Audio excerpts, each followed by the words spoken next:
자, 8번, 11번 내용 정리할 건데요. 여기 집단 행동의 어떤 논리에 대한 이야기입니다. 자, 우리가 공동의 목표를 달성하기 위해 집단이 또 집단적인 행동을 하게 되는데, 자, 이런 경우에 지금 뭐가 발생할 수 있고, 자, 여기에서 이제 무임승차 이론, 자, 이런 것이 발생할 수 있고, 이것을 어떻게 하면 최소화시킬 수 있느냐.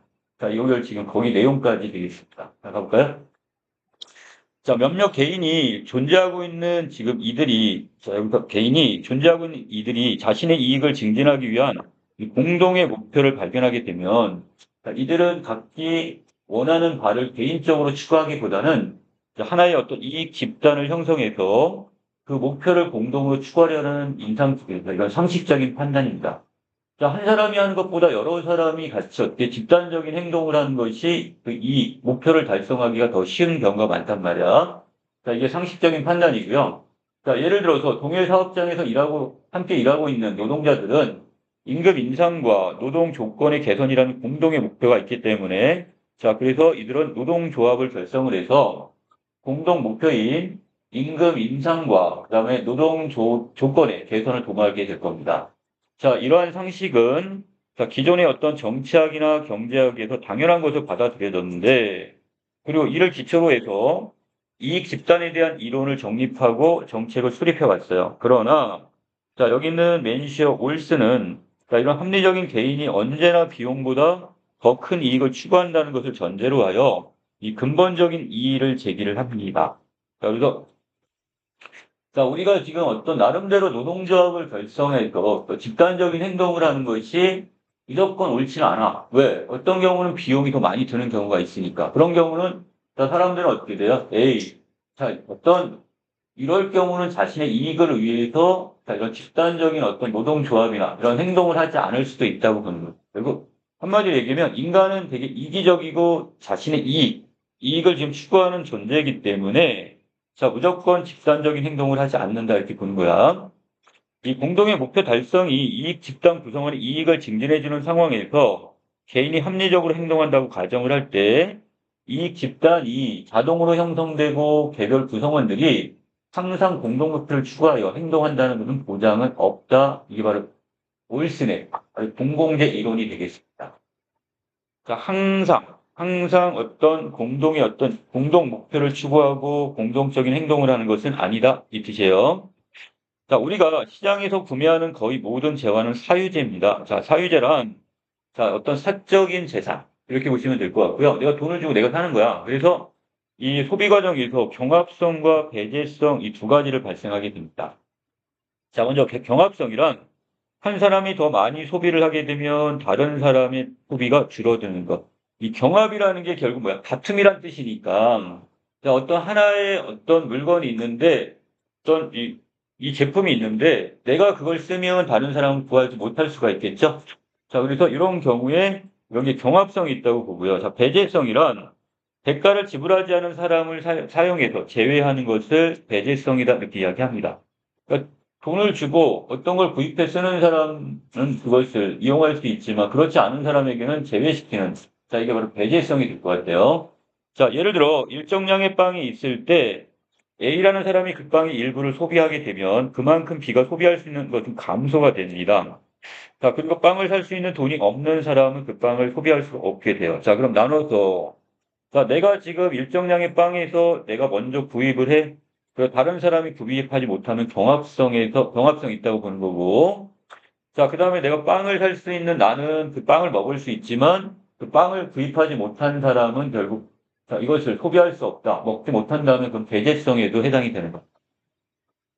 자, 그러나 이 도로, 공원, 치안 환경과 같이 공공기관에서 제공하는 이 공공재는 그러니까 공공의 재산입니다. 이런 것들은 비용의 지불 여부와 관계없이 모두에게 소비할 수 있는 기회가 주어진다. 따라서 이런 경우는 이 공공재는 소비 과정에서 경합성도 없을 뿐더러 배제성도 적용되지가 않습니다.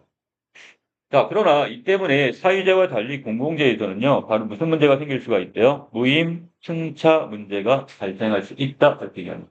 무임, 승차니까, 자, 지금 어떻게, 자기가, 저기 적당한 어떤 자기가, 예를 교통비나 이런 것 같이, 자, 거기에 대한 대가를 치르지 않고 거기에 무임승차, 거기에 승차하게 되는 그런 원리처럼 문제가 생긴다 이거야.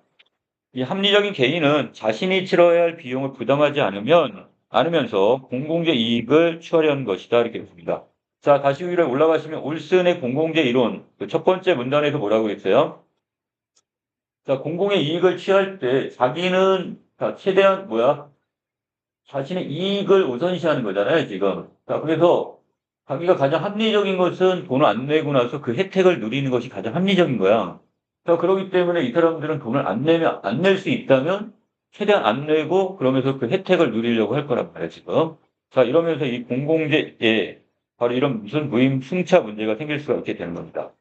자, 올스는 이 어떠한 이익 집단의 형성을 촉진한 공동의 목표가 무엇이든 자, 집단 행동으로 그 구성원이 얻게 되는 혜택은 이 공공재의 성격을 띠는 것으로 보고 있습니다. 자, 그래서 이익 집단이 어떠한 목표에 것이 위해서 구성이 됐는지 상관없이 자, 집단적인 구성원이 얻게 된 혜택 자체는 공공재의 성격을 띈다 이렇게 보고 있어요. 그럼 그렇다면 결국 달리하면 경합성과 배제성이 다 무시가 된다. 이렇게 보시면 되겠죠. 자, 가령 어느 특정 산업의 노동조합이 집단행동을 통해서 임금 인상이라는 결과를 받아내면 그 산업에 종사하는 노동자들은 모두 똑같이 심지어 조합원이 아닌 사람들도 임금 인상의 혜택을 누리게 됩니다. 자, 이때 운송조합이 로비 활동을 통해 조합원에게 유리한 법률을 통과시키면 자, 조합원만이 아니라 모든 운송기사가 통과된 법률에 파생된 혜택을 빠짐없이 누리게 될 겁니다. 자, 이러한 상황에서 집단의 구성원들은 무임승차를 하는 것이 가장 합리적인 선택이 되겠죠. 자, 가장 합리적일 수밖에 없는 것은 나는 돈을 안 냈어. 대가를 치르지 않았어. 그러면서도 그 혜택을 누리게 된다면 이게 가장 합리적인 겁니다. 이 파업이라는 집단 행동에 참여한 노동자는 해고 또는 무임금 등의 비용을 부담하게 될 수 있어요. 왜? 혹시 그것이 이루어지지 않게 된다면 그걸 사용자, 회사 측에서 만약에 여기에 대해서 해줄 수 없어? 당신 해고시킬 거야? 아니면 그 파업한 기간 동안 임금을 줄 수 없어? 이렇게 얘기해버리면 그 사람들은 그만큼의 비용을 부담하는 거나 마찬가지인데 그럼 여기 참여하지 않은 사람들은 어떻게 돼요? 자, 이를 회피하고자 하는 이 노동자는 결국 집단행동의 결과를 기다리며 무임승차를 하게 되는 겁니다. 자, 이 사람들은 거기엔 참여하지 않아. 파업 같은 게. 그럼에도 불구하고 어떻게 되는 거야? 거기에 따라서, 자, 좋은 결과가 와서. 자, 예를 들어서 지금 여기는 노동조합에서 원하는 대로 이것이 만약에 이루어졌다면 거기에 대한 혜택은 그걸 회피했던 노동자들도 같이 받게 되는 거예요. 자, 그렇다면 이 무임승차 문제를 최소화하고 집단행동이 성공적으로 실현되기 위해서 어떻게 해야 할까? 자, 올스는요, 자, 세 가지 답을 지금 제시합니다. 첫 번째, 집단의 규모를 조절하는 방법을 씁니다. 자, 이렇게 하면 무임승차가 합리적인 선택이 되는 것을 막을 수 있다 이겁니다. 그래서 집단의 규모를 조절해서 이 무임승차의 문제를 해결한다 이건데, 이게 두 가지로 나눴네요. 자, 첫 번째는 자, 무엇을 통해서 이 작은 규모의 집단에서는 개개인이 집단행동에 참여할 때 공헌하는 몫이 크기 때문에 자신의 이탈이 집단행동의 실패로 귀결될 수 있다는 사실을 자각하게 됩니다. 자, 그래서 자, 이러한 집단의 구성원들은 무임승차보다는 공공재 획득을 위해서 적극적으로 집단행동에 참여하게 되겠네요. 자, 그래서 규모를 작게 하는 거야. 그렇게 하면 결국 거기에 따라서 어떻게 되는 거야? 여기에서 무단 이탈이 된 사람들은 혜택을 받지 못하기 때문에 자, 여기서 어떻게 돼요? 자, 지금 그 혜택을 받기 위해서 그 집단에 참여를 하게 되겠죠.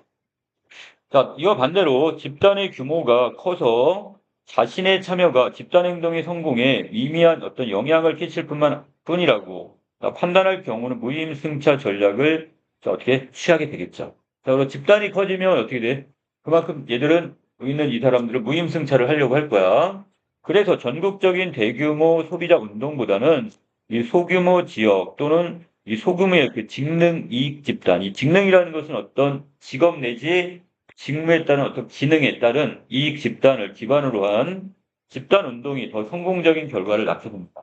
자, 그래서 여기서 집단 행동에 의해서 무임승차를 막으려면 규모를 크게 하는 것보다는 소규모 단위로 자, 이것을 진행을 하겠구나. 이렇게 보시면 되겠고요. 자, 두 번째입니다. 자, 조직 차원에서 무임승차를 방지하기 위한 자, 두 번째 방법이 강제적 조치 방법이 있다. 대표적인 예가 특정 산업이나 기업체에서 이 노동자의 조합의 가입을 의무화시키는 방법 또는 자, 한 가지 더 세부적으로 나눌게요. 자, 첫 번째 강제적 조치 중에 첫 번째가 노동조합의 가입을 의무화시키는 방법. 자, 그리고 두 번째 방법이 파업 당시 비노조 조합원의 작업장 출입을 제한하는 겁니다. 자, 다른 노동조합원들은 뭐 하고 있는데? 가서 파업을 하는데, 가서 으쌰으쌰 하고 있는데, 다른 사람들은 작업장에 가서 노동을 한다면, 일을 한다면, 그 사람들은 나중에 어떻게 되겠어? 다른 사람들은 무임인데, 이 사람들은 결국 거기다 대가를 받을 거 아니야. 자, 그래서 이 사람들도 작업을 같이 못하게 만드는 겁니다. 자, 세 번째 조직은 선택적 유인책, 이게 있는데, 자, 이걸 통해 더 많은 구성원들이 집단 행동에 참여할 수 있도록 해주는 방법입니다. 자, 여기서 이 선택적 유인책이란 집단 행동에 참여한 사람에게 조합원으로서의 혜택 등 집단 자체 별도의 이익을 제공하게 되는 거죠. 자, 여러분들 문제 중에 이게 하나가 있을 겁니다, 지금. 이런 별도 이익을 제공함으로써, 자, 기존의 어떤 똑같이 참여한 사람이나 참여하지 않은 사람도 거기에 대한 어떤 집단 이익을 보게 하는 것도 있지만, 그것 이외에 지금 조합원들만, 거기 참여한 사람들만 좀 더 별도의 혜택을 제공해 주는 거예요, 지금. 자, 이걸 통해서 무임승차를 없애게 하는 거죠. 좀 더 줄이는 거죠. 자, 이럴 경우 구성원들은 집단행동의 결과로부터 얻게 되는 이익에 차등이 생기며, 자, 차등 내지 뭐가 생기는 거야? 나름대로 차이 또는 차별. 자, 이렇게 보셔도 되겠죠? 자, 이것이 생기면 이 차등적 이익에 대한 가치 판단은 합리적 개인이 무임승차 여부를 결정하는 데 중요한 변수가 될 겁니다. 내가 이걸 참여할까? 참여하지 말까? 어떤 게 이익이 크지? 자, 이런 거를 지금 고려해서 만약에 참여하는 것이 더 크다면 이 별도의 이익 제공한 이것까지 포함해서 이게 더 크다면 결국 다 이 무임승차보다는 결국 여기 직접 적극적으로 참여를 하게 될 겁니다. 따라서 적절하게 고안된 선택적 이 유인책은 합리적 개인의 무임승차를 막는 데 효과적으로 작동할 수가 있게 되는 겁니다.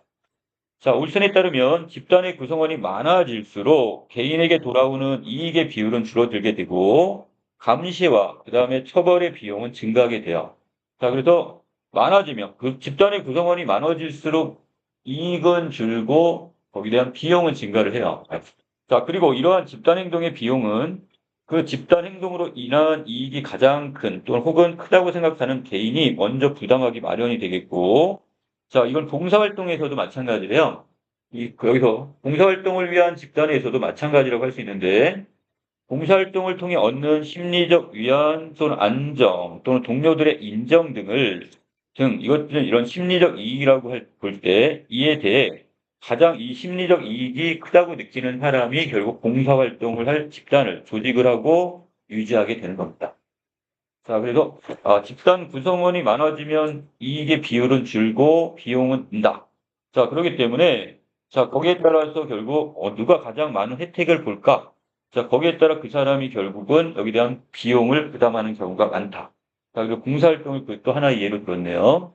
자, 여기까지 내용 정리 마칠게요.